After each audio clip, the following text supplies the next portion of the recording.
What's up guys, Andrew at Moto Coating Company back with another CR100F update. Sorry, I know it's been a little while, been very busy around the shop here, and we get to this project whenever we can. So with that being said, last time you saw it, the header was cut off here, and then we just had the can, so we basically had to build the exhaust back.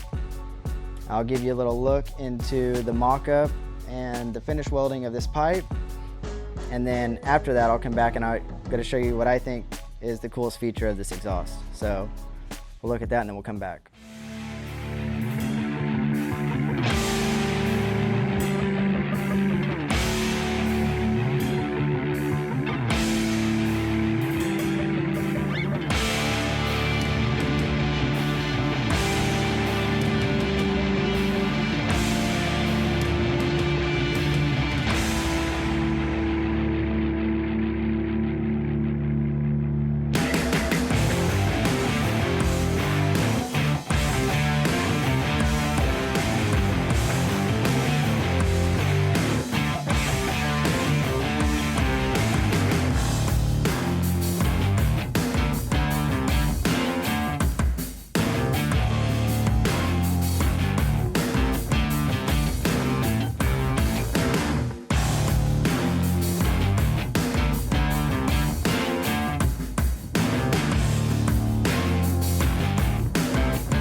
Yeah, so as you can see, it came out super nice. Thank you to Abraham over at AQK for helping us out with that and doing what he does. So now what I think is the coolest part of this exhaust is my buddy Rhino actually took measurements and we made that slip coupler that I said, you know, we couldn't find, and we didn't want this to be one solid header because in order to take it apart to work on it, you'd have to work the whole thing and then, you know, take this can off and then try to work these bends out of the frame.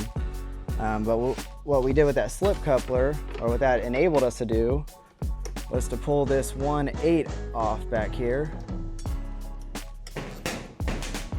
And then we can slide this right out of the back.